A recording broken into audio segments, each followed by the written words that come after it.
Hi my dear friend, welcome to my channel. My name is Valeria and I'm your violin teacher. On our previous lessons we learned with you violin parts, how to hold violin. If you haven't seen those lessons, I'll leave for you link down below or simply click on icon at the end of this video. It will be somewhere here. Today we will talk about bow parts. Oh, I almost hit myself.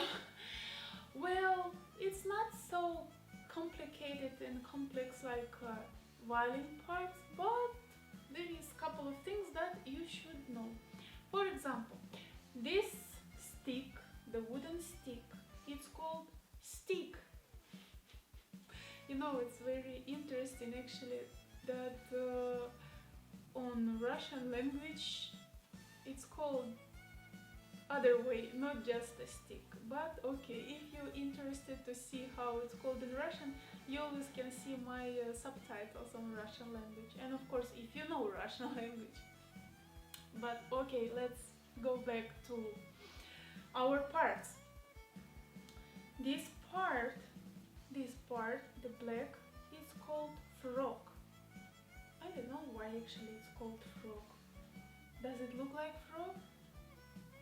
Not to me for sure. Okay, this called bow grip. So this part is basically for our finger to not slip on some other parts of our bow. This part is end screw, is helping us to tense our hair. Now I'm gonna relax it and now I'm gonna tense it. So I hope you can see.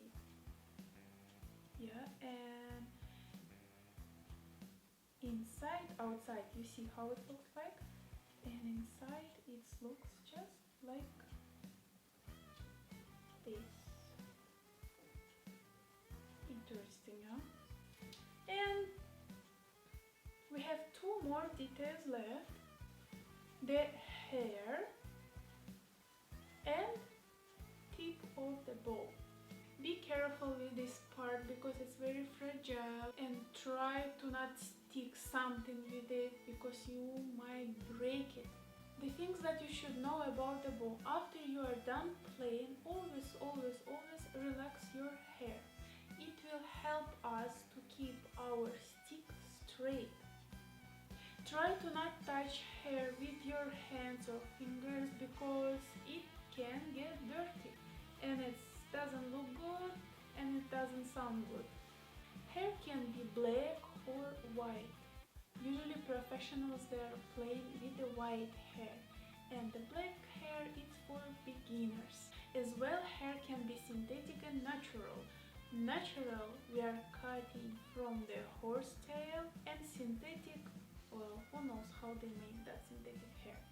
And in general, try to be more careful with your violin and with the bow. They're very fragile, and don't try to play tennis with your violin or polo with your bow.